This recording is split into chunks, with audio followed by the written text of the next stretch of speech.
We're live, and we're out of Florida. So we overnighted last night in, where the heck were we? Ponce de Leon at Vortex Springs. And actually a diving resort. It was kind of weird pulling in like scuba stuff everywhere, and it's underwater cave diving, and they had a ton of RV spots, which was great and pretty affordable. But still in the zone, the vortex pushed further west. And actually, as we were leaving, we got notifications on our phone because we're using, I think I got mine on the Red Cross app. Which one did you get it on? I've got Weather Radio, and I got a whole bunch of weather apps going right now. And we got the alerts like, hi, tropical storm watch has been issued where you're at. Hurricane watch has been issued. It's like, okay, fine, we're going to keep going west until we get out of the high impact zone. And basically it means just get out of Florida, because the entire state, Irma's just got it in for Florida. I mean, the whole state is basically under hurricane warning right now, which is, I think, completely unprecedented, just because it's rolling like a bowling ball right down the center of the alley. And it's crazy. And folks on the West Coast, I think, were not as prepared as those on the East Coast. So it's going to be a tough night for a lot of people. Yes. So we are at the Escapees Rainbow Plantation Park in Summerdale, Alabama. We decided to head here because they did have availability. And so we did another long driving day today, and no, it wasn't long. It was only two and a half hours. After so many days in a row of driving, every driving day feels long. We're kind of exhausted. But it's good. We got a spot here for 3 days. We're gonna sit here, watch the storm go through. We've been watching our security camera that we left behind in the boat, and as the sun set today, the winds were gusting up to 70 miles an hour according to the weather app, and the power went out on the dock just now. Our internet's still going, but it's dark now, so we can't see what's going on outside. We can just hear via our security camera. We can hear the howling winds. And our boat has been holding steady all day. It's been like 40, 50 miles an hour for hours. But overnight, the current forecast, actually the peak is only 107 miles an hour. Because it was 160 when I checked the forecast yesterday. So they've dialed it down a bit from 160 to 107. Which gives us some hope, but it's still scary. It's going to be a long night for us. We'll see if the internet is still up and our security camera is still running by dawn when the sun comes up, and we can see if the boat is still floating. Well, although I don't think the camera will be working underwater otherwise. Yep. This is going to be an stressy night right now. And then that's just, it's all day tomorrow. Tomorrow's crazy. Even if the boat survives the winds and the storms, there's going to be storm surge afterwards. And then there's, if water got in, if our bilge pumps hold out, if we're able to get someone aboard to get the generator going, to keep that going, if there's water still being taken on. And then there's long-term mold. And so there's lots to get through. Yes. Like we've been saying, it's going to take a miracle and a half, and why not to be seaworthy after this? It's not our own possibility. And there's also, there's a lot of other boats in the same boat. We've been checking up.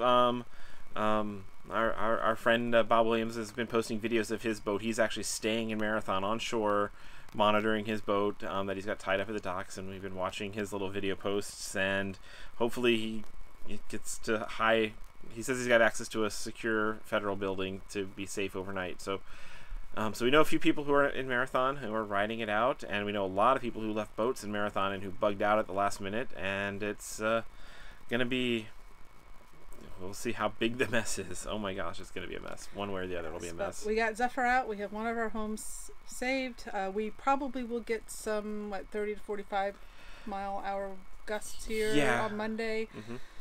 Assuming the track stays as it is. It feels like Irma's chasing us. Every time we head west, the track changes west. Which I guess if we'd known that, we could have saved the entire state of Florida by heading to Mexico or something. If we just I don't know. Driven to, I think I bet all this rain would be really welcomed up in the Pacific Northwest and Montana where all the fires are. But the fire's out, so Irma's chasing us. We're out of the cone for the moment. Stay out of the cone. Our boat is in the heart of it. We can only hope that something is still there come sunrise. And just our hearts are with everybody else who's going through this. Oh, like Fort Myers, and we had one of the places we were thinking if we might have taken the boat to try and save it was Fort Myers. Now Fort Myers is one of the places they saying that I might come ashore on mainland, and or some people told us, oh, you should just bug out all the way up to Tampa. Tampa's completely safe. Now Tampa's got like predicted storm surge and major evacuation, so all of Florida is in trouble. I 100% believe we made the right choice, leaving the boat as secured as possible, marathon, given all of our options and the predictions where they were. I cannot conceive of anything else we could have reasonably done and still gotten our other home out too. Yes. And with the blessing that we had that truck available to us. Yes. And so we get to save Randy's truck. Randy's truck is saving all our stuff. We've been driving as a convoy, which is we've never actually done before. It's kind of weird. I've never driven so far in the bus by myself. Charisse hasn't driven anything by herself in years. I don't like driving. I love driving the boat. Yeah, she loves driving the boat. Cars scare the heck out of me. But she's rock driving the truck in heavy traffic. Traffic has been... I give credit to Florida Highway Patrol and all the emergency management. They've kept the highways moving pretty well. We took 10 today and only a few major slowdowns, but overall it's been going smooth. We saw police stationed and tow trucks stationed everywhere. I guess if anybody has any mechanical troubles, they're helping people. And good job getting, looking at the maps of Florida, it looks like it's been mostly traffic flowing, which is good. Yes, so we, since we left, oh gosh, where have we been? Live Oak, we've been mainly on I-10. Yep. Coming west, and it has been, we had a little bit, like 10 minutes of traffic coming through Tallahassee, but it has been free flowing and easy. I don't know if we just got lucky or what, but it has been, I-10 has been smooth. We totally avoided I-75 coming across Florida from Melbourne. That seems to be the one freeway that was a complete disaster. We did back roads to that, but so traffic has not been an issue for us. Getting fuel has not been an issue for us. Yes. Very, very blessed with that. And I have to give it, where was the in Live Oak we went to the Walmart and it was partially picked over, but I actually like the Walmart workers were busting their humps, just bringing stuff out of the back, stocking the shelves as fast as people were emptying them, saying, hey, need help getting water. They were working hard. You can see how tired they were, but shout out to the Walmart keeping their shelves stocked as best they could. These are the everyday heroes of our world. The people that are still working, keeping the gas stations open, that are keeping the grocery stores open, that are keeping the restaurants open, so that road weary evacuees can get a meal. These are the people that I appreciate. And then the people who are diving into the storm. We've seen just truck after truck after truck of all the utility trucks flowing into Florida. The linemen who are going to be spending the next 48 hours in the storm, hopefully keeping the power on. And that's ridiculously hard work and scary work and important work. And go guys. Yes. So we are well positioned. I hope our plan is to stay here in Summerdale. We took out the spot for 3 days, but they reserved our spot for a week for us if we want. Yep. As long as Irma's path stays here, we're going to stay here and rest up. We are amongst friends here. Joe, hi. I know you're just down there watching. I saw you chime in. Oh, he's already logged in? Yeah, okay. Joe. Of course. Hey, Joe. And a bunch of other people that, of course, know us here in the Escapees. Escapees is our in our heart and our soul. And when we remembered this park, it just made sense. We did try to get into some of the Alabama state parks, and their reservation system has melted down. Online, you cannot make a reservation online. Their reservation system by phone is... Yeah, you call them, you eventually get through to somebody on the phone who takes your number and says they'll call you back in the order received. Well, we called at 8 a.m. this morning, and we still haven't gotten a call back from the Alabama state parks. So I don't know exactly what's going on with... I imagine if you're trying to get into a state park, they're doing them for free, right? For refugees or something? Well, I have heard some people mention that the Alabama state parks are free, but I've not seen it on their website. I've not seen it on their Facebook page. So I don't know if they are or not. Yeah, and meanwhile, the places we stayed, like the Vortex Springs, was 80% empty. Tons of great RV spots. Now they're in the zone, but when we got there, they weren't. The Swanee, Swanee's had tons of RV spots. And I'm hearing from people that have been able to last minute find locations in the Mobile area and all over. So there is RV parking availability. We're hearing all the Walmarts along the way are just super crowded overnight. Joe was just telling us he overnighted at one in Mariana last night that had, I think he said 100 RVs or something in the morning when he woke up. So It's a lot of people. I am glad to see so many RVs getting out, that the people who have mobility, if their homes and mobility are getting out. So that warms my heart. I'm hoping that as many people as possible are able to get out. Yes. So yeah, we actually, now we're sitting down. We're doing this inside. So we actually have the chat window open, so we can actually see and say hi. Yes, yes. If you do have questions, we'll hang out for a little bit. We are obviously exhausted. First thing we did, get in a nap, because sleep has been scarce. And yeah, and good. Sit down and trying to have a proper meal and stuff. We've been a little challenged with where our fridge and the bus. We knew this getting here. Our fridge is out, so we've been challenged with fresh food, and we. Someone from Big Pine Key, Florida. Oh, Big Pine. Oh, are you staying there, Edie? Oh, gosh. Yeah, Big Pine Key is low line, beautiful but low lying territory. You're not too far from where Wynot's at. Yes. Yeah. Okay. So yeah, our fridge is not keeping cool. We did take we have a Dometic portable freezer fridge thing that we had on the boat, and we did take that with us. Thankfully, it would fit in the truck. That was amazing. Yes, it runs off 12 volt or 20 or wall current. So we got a whole literal boatload of frozen food, but we have no refrigeration other than we've been freezing ice, Tupperware full of ice, and then using our refrigerator as an ice box. And so in the near-term to-do list is find a coolant person, a refrigerator person to recharge the Freon and our fridge, because we knew it was actually bad when we put the bus in storage. It had started at problems when we last did our RV trip, and so we didn't need to. We thought we'd have time to repair it before we moved back in, but we moved back in a hurry. Not seeing any questions coming in, so either I've got any bad internet or or no one has questions for us. So okay, well. Yeah, some of the I would say on social media, thank you guys so much for your support and positive thinking. It helps us so much to know you're out there thinking of us and thinking of everyone in Florida and everyone going through this.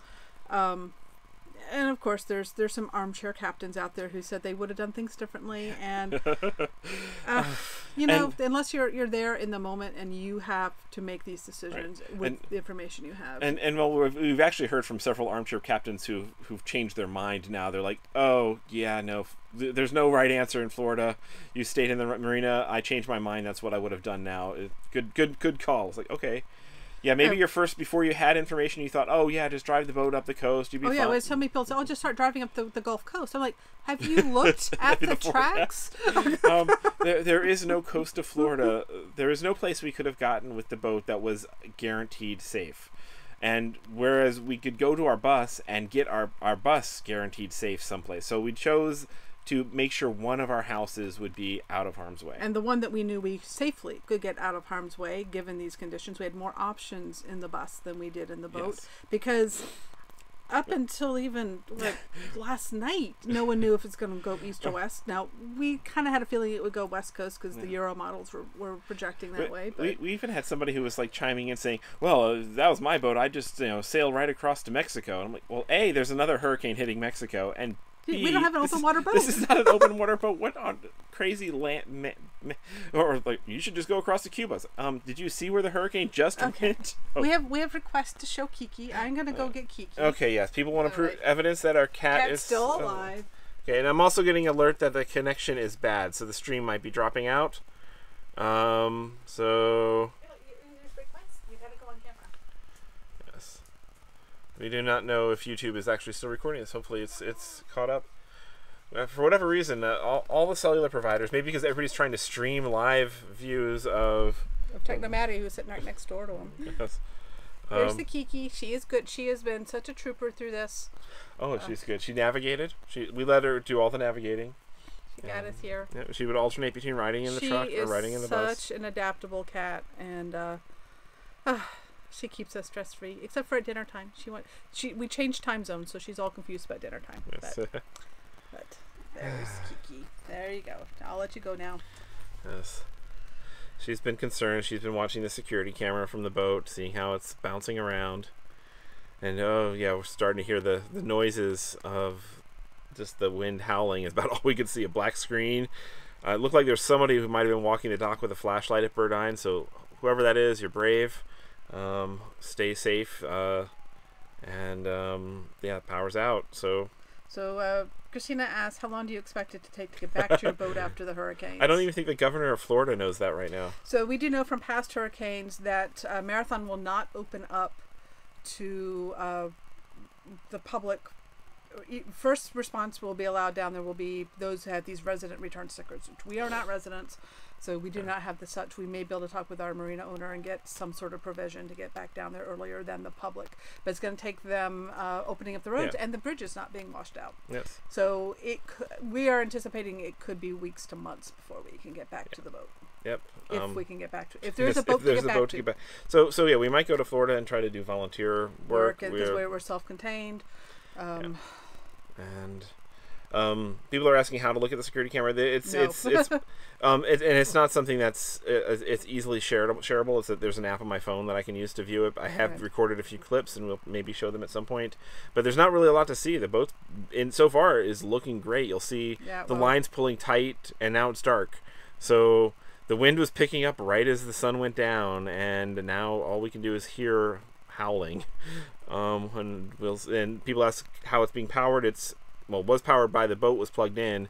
Now the shore power's gone down. The inverter is powering it all, and so the inverter's got a day and a half of battery, at least, I think. So there's been a few folks who are joining in now who want an update on where we are. So we made it to the Escapees Rainbow Plantation Park in Summerdale, Alabama, and if you are in your escape route and you were looking for a place, they do still have plenty of availability if you're an Escapees member. We just had to come in. We came here about a year and a half ago, really liked the park, and it just seemed to be perfectly positioned for where we were and getting us out of the current danger zone. Yes. So Summerdale, Alabama is where we're making our current stand. And I think the forecast here is only supposed to get up to 30-40 miles an hour on Monday. So should be quite doable. We've got on the projector in front of us the live webcam from somebody had mounted on top of a building in Marathon. And you should probably take that. It might be affecting our bandwidth. It might be. We're doing fine again now, and and I can't turn that off because I don't have the remote control. Oh. Yes. Okay. But, so is the boat going to be okay? Tina says no. We're just trying to determine whether will the boat be salvageable or a loss. It's going to be damaged some, and it may be sunk. So we don't know what it'll be we tomorrow. Left fully with the full knowledge that we were possibly saying goodbye, which is very sad. It was a horrible decision to have to make, and we had precisely about 48 hours to make the decision and execute a plan to best secure it.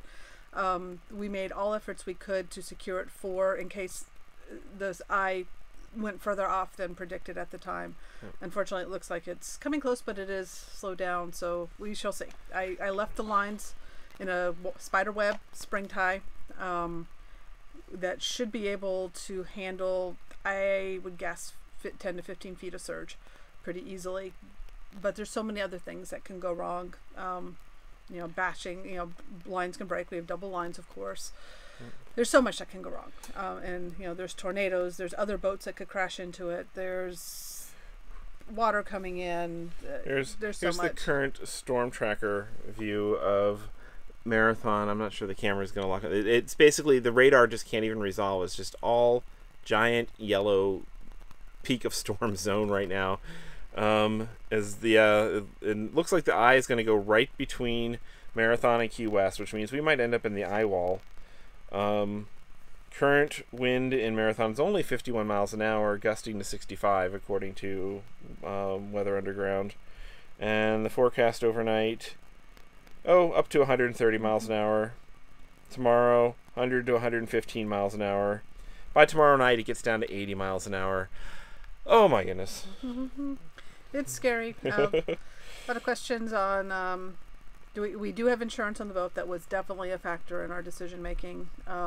Yes. We made sure when we bought our boat, because we knew that getting the boat out of the hurricane zone this season as boating newbies was beyond our skill level to cruise that much, because we needed lots of training. Yeah, and we weren't in a rush, so. We did get most of the stuff off the boat. We basically practiced because, you know, we remember we were fully intending to split our time between boat and RV. So we just kind of practiced, you know, what's it going to be like when we move off the boat in the winter. It took more than... Yeah, because I mean, we had a lot of stuff that would have left on the boat that was kind of building up our redundant, like we have 2 of everything type things, and we just, you know, have saved as much as we could. So we filled the truck to capacity to get out. And yeah. and unfortunately, I think we did leave behind the Billy Bass. Well, Billy Bass goes with the boat. Yeah, so that's the auto. He's fish. Captain. Our singing fish is the captain of the ship. We left him to manage things on the ship. So hopefully he's doing a good job. Questions of what will we do after it? Will we replace it? Will we stay? We don't know. Yeah, we'll think about that later. This storm is predicted to take out a lot of boats. And so the photos from Tortola. Oh my gosh. Steve. Oh, bless you, bless you. Okay. So yeah, the storm is predicted to take out a lot of boats. That is going to put a glut in the market. There's going to be a lot of high demand for boats still that are floating, seaworthy. And unfortunately, because we kind of made the Bayliner 4788, brought it some new attention, I think it's going to be, they're in higher demand. We've already heard from two or three people who've bought one because they heard about it from us. So it's like, wait, no, oh, great. Now. So we shall see. We shall see. I mean, in the end, we loved living on a boat. We loved cruising lifestyle, and we were really getting into the groove with it. We loved the boat. We loved the Bayliner 4788. Very thankful that we had not started. We were working with a solar installer and lithium, and we were about to sink some major dollars into electronics upgrades.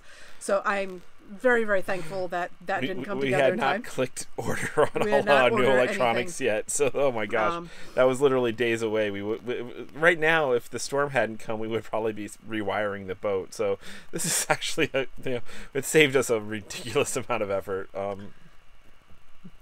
And yeah.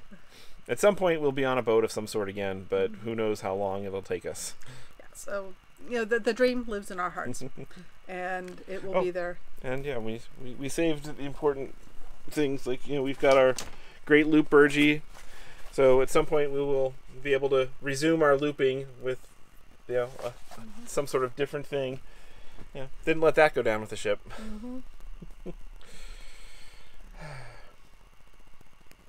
Any other interesting questions popping up in here? So, this is crazy times, and we know there are a lot of people that are dealing with similar tough decisions. Yep. And a lot of people don't have a second house to evacuate into. I mean, that's we feel extremely blessed that we will not be homeless after this. Yes. Unlike, my heart sinks thinking about everyone who's going to be losing or be set back much further than we are. Yeah, like the so many people in the cruising community down in Marathon. That's all they have is a boat. Their house is their boat, and their boats right now, they've evacuated, and they might not have nothing to come back to, which is, hey, that's scary. It's heartbreaking. Someone says suggestion playing the loop by the bus. We've actually done most of the loop by the bus. Yes, actually, the appeal of doing the loop is to do it on water. So yes. Before we bought the boat, we went and did did quite a bit of the waterways by land just to confirm that this scouted it out, and we really like the idea. So somebody asked, as RVers, have you experienced storms like this in the past? We've experienced severe thunderstorms. We've had tornado warnings. We've gone through a tropical storm in the bus when my dad was ill. We were in Florida and needed to be through one. Yes. I lived on the Space Coast of Florida for 12 years before hitting the road, and was there for the 2004 hurricane dodgeball season. So I have gone through many evacuations. My house has gone through many hurricanes of lesser strength. Your family went through Andrew at Homestead in southern Miami. Yes. So we lived through Andrew. It was, oh my God! It was Andrew hit while my parents were helping me move into college in St. Louis. So they dropped everything, literally like threw my stuff out of their car and started driving back to Florida. Picked up a roofer and generators and supplies, and just showed up and started repairing days after. But oh my God, our house was right in the eye, so it was insane. Some questions: will we still be working? We are. very blessed that we have a very flexible work schedule running RV Mobile Internet. And thank you for all of those. We have seen definitely an increase in membership signups since this has been happening. The support has been amazing, and we so appreciate it. We have 3 assistants that we hire on staff that have been able to take over our news reporting and handling our big public Facebook group and handling first line support with our premium members. We have sent out an email to all of our premium members, and we have gotten phenomenal support back from them that they understand that we can't. We have not been able to focus on the tech news much this week. So we will get back into it. We were in the middle of a rewrite of our book. With our mobile internet handbook. We are actually going through and making notes on what we're going to change in it and update. We're hoping to get this released in October. That is going to be delayed because my mind's not in it. And with this last week, we've not had time for anything. Oh yeah. So I imagine tomorrow was probably just going to be a lot of pacing and keeping up on the news, and then once the storm has passed, we might just take a day of rest, and then we'll figure out what's next. And I seen some people ask, do we know the status of any other boats? And the only boat I've seen an update on is Bob's boat, and who's posted a few pictures because he's down there and has secured his boat. I don't know how anybody else is doing in Marathon right now, and now that the sun's gone down, I'm not expecting to really have any sense of the state of things until the sun rises, and hopefully we get some reports. So someone said, do you think about the looters robbing the boat? And yes, that is absolutely something that we read and we're prepared for, that post-storm, that looting is a real concern. That's why we took a lot of the valuables off. There's not much on the boat that someone could take that would, it might be valuable to someone else. It's not going to hurt us. I don't know. We believe in the power of good humanity. And I think there's better odds of somebody breaking into our boat to help secure it than there is of somebody breaking in to steal it, because that's what I trust in people in general. Somebody's moving the webcam around. We're watching the live marathon. Yeah, the live marathon camera's on the projector right now, and it's covered in rain and it's dark, so it's basically just a lot of blurs right now. But somebody who's got the remote control is trying to refocus it, I think. But it's at least the internet's still up in Marathon. And actually, it looks like the lights are on again, so maybe the power's back. I'll have to check and see if the marina's got power again. But it'll be a long night for us. Thank you for keeping us in your thoughts, and everyone in Florida in the Keys in your thoughts, or if you're there yourself, you're in our thoughts too. This is not an easy time for anyone in the southeast. What are we? Southeast, yes. Yeah. And these are the sort of things that affect the entire country, because everybody knows somebody who is going through this, who is riding out the storm tonight. I've got a lot of friends who are posting on Facebook and stuff that they're freaking out that they've got friends and relatives who are not evacuating when they're in evacuation zones. And hey, you people in evacuation zones who are trying to hold steady, think of the people you're freaking out. That's actually kind of you're scaring your family. It's also scarier from afar when you feel helpless. Yeah, yes, absolutely. And it is. People are asking about the live marathon. If you just go to YouTube and type in marathon webcam, you'll find the one that everyone's talking about. I think we've had 600 people send us links to it today. Yeah. So we got it. If you're thinking of sending us a link, we got it.